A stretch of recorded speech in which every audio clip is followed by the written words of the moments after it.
What's going on, crew? We are here in Hawaii, and I want to share a quick lesson learned with you guys in today's episode titled Post-Traumatic Growth as a Type 1 Diabetic. Let's get into our theme song.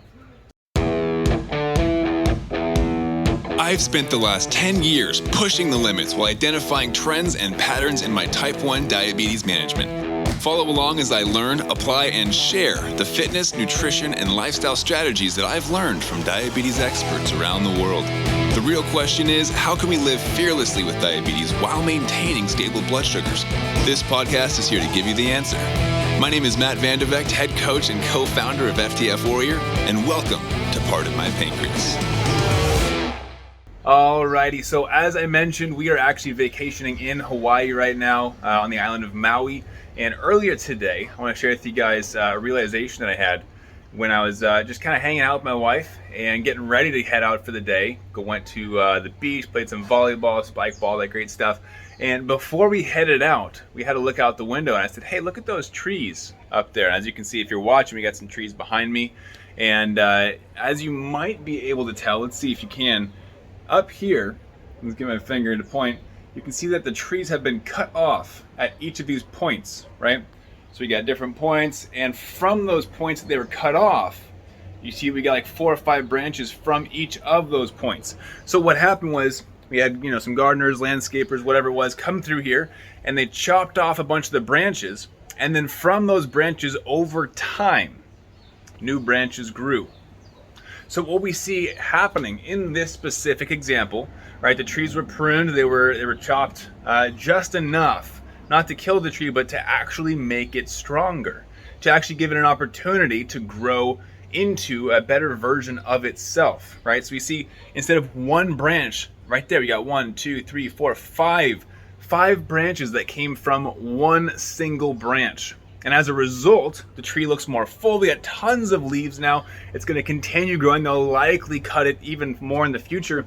And do you think that when this tree was first cut, that it thought, hey, this is great for my growth. This is for my benefit, that these gardeners are chopping off my branches? Do you think that it thought that was a positive thing? Absolutely not. The tree is freaking out, right? You're chopping off my branches. The leaves are the thing through which I gain energy, right? Photosynthesis, we all learned about that in grade school. The leaves pull in energy from the sun that enable the tree to grow further and faster, and we're chopping the branches off. That's a scary thing for a tree. I can only imagine. This tree's like, no, we need those, right? But, and I don't know how long this took, I'm not a botanist by any means, but we can see that through time, that wound has not only healed, but enabled the tree to grow into a better version of itself. Through one injury, we got 5 new branches that came from one. So what I want you guys to walk away with from today's quick episode, and I'm actually going to walk back through, you can kind of see behind me a few of the pieces of our place that we're staying at, including guest appearance, my sister. As you can tell, the place is a little bit messy. This is kind of what happens towards the end of vacation, right? Got 2 days left out here, and the place tends to be a little bit more wrecked because we get a bit more loose with keeping the place organized.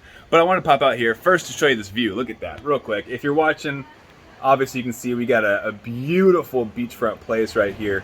If you're listening, you're missing out. You might want to go search FTF Warrior on YouTube.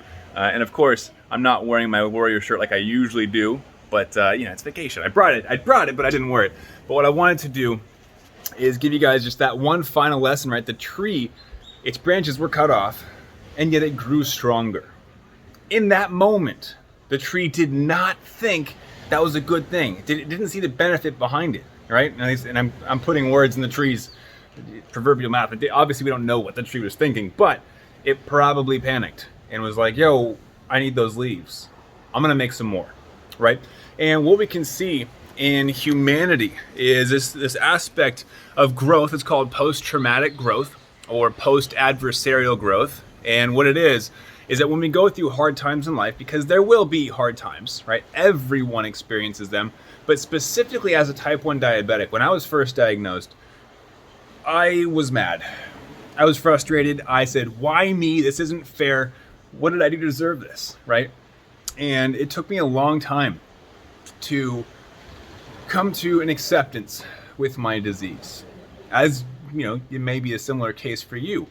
But ultimately, looking back now, I can see that that one branch that was cut off in my life when my pancreas stopped working as it used to, I've grown 5, 6, 7 new branches in my life that would not be there if it weren't for type 1 diabetes.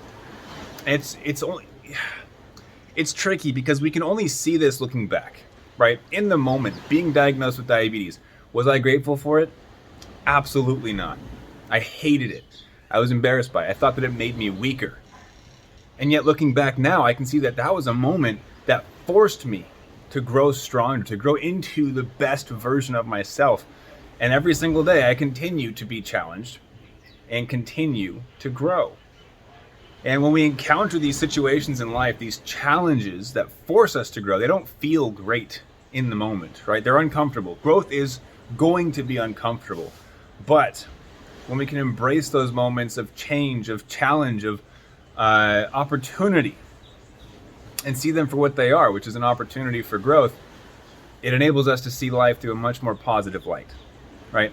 And you know, I could have shared on today's episode how over the weekend we went for like a 15-hour drive, and well, the drive wasn't 15 hours, the day was 15 hours. We hiked like 6 different waterfalls, and one of the hikes was like 3 hours long, and the lessons I learned from diabetes, and you know, how many carbs did I have to intake versus proteins versus temp baseline pump. And we could geek out about that all day. And ultimately, I probably will geek out about that with my with my type 1 diabetic coaching clients, because I love analyzing blood sugars. And I told them I'm throwing some new experiments into the mix with endurance training, right? 3 hours of hiking, that's different than a workout in the gym, right? So I'm going to chat with my clients about that and lessons that I learned there. But I wanted to share this lesson with you because I feel like not enough people see that the hardships we experience in life can have a positive to them. That post-traumatic growth, post-adversarial growth is a real thing and can ultimately change your entire life for the better if you let it. So just like that tree that I showed you guys that had its branches cut off, where it was probably freaking out, right? But then over time, not only did it heal its wounds, but it grew stronger. 4, 5, 6 new branches out of each one, multiplying through time. So take that into consideration. Look at how you can look at your own life. Not just type 1 diabetes, but of course type 1 itself, because diagnosis is only the first obstacle that we encounter, right? There's the lows, there's the highs, there's the mental burden, there's the unknowns of why did my blood sugars do that? I thought I prepared correctly, right? There's going to be days like that, but we get to choose how we react to those days. And if we can learn lessons from them, if we can even practice, you know, our positivity and say, okay, how can I possibly find a positive in that low blood sugar? Oh, cool, I got to eat my favorite candy. That's even a silly one, but it's true, right? There's always going to be a positive to everything. And you don't have to be fake positive. That's not the message I'm getting across here. But what I want you to realize is that when we feel like we're beaten down, it truly is an opportunity for us to grow into a stronger version of ourselves, even if it does take some time for us to realize it. It took me years to realize that type 1 diabetes actually was a benefit to my character, to help me develop into the person that I am today. Years. And I'm still learning. There are still days where I don't like my diabetes. There are still hardships, for sure. But I wanted to give you that perspective. Think of that branch where you felt like life cut off your branches and gave you an opportunity to grow. All right? And by the way, if you ever want to hear a story about a branch being cut off, about someone who thought their life was over, highly encourage you to go watch my story from what I call the Paris incident. Is a time when I was, well, over in Paris, and I won't ruin the whole story for you, but I almost died in a foreign country by myself from a diabetes-related incident. Very scary. But ultimately, it's the reason that I am now able to coach my clients with what we call the 80-20 blood sugar formula. Had I not almost died in a foreign country, that formula would have never been discovered. I would have never developed my analytical obsession with blood sugars, and so many other great things never would have come to be had I not gone through what I felt like was my rock bottom. If you want to hear that story, whether you've seen the video or not, highly recommend you go listen to it and try and pull some lessons, whether it's from a mental health perspective, whether it's from your mindset perspective, or if you want to go there to learn about the 80-20 blood sugar formula that I teach my clients and use myself to predict blood sugars. If you want to learn about that or hear the story, you'll know it's the right one if the first line is, "If I don't see a doctor in the next 15 minutes, I think I'm going to die." That's the first line. I'm not going to give you anything else, but that's the first line of the video, and you can find that video only at diabetesinaction.com. Go watch that video, see what you can pull from that story, see if you can identify where my branch got cut off and where I grew those 5, 6, 7 extra branches. See what else you can pull from that video. All right? So head over to diabetesinaction.com. Check out the video, and then look in your own life and see where you're growing. Have an awesome day, and keep up the fight.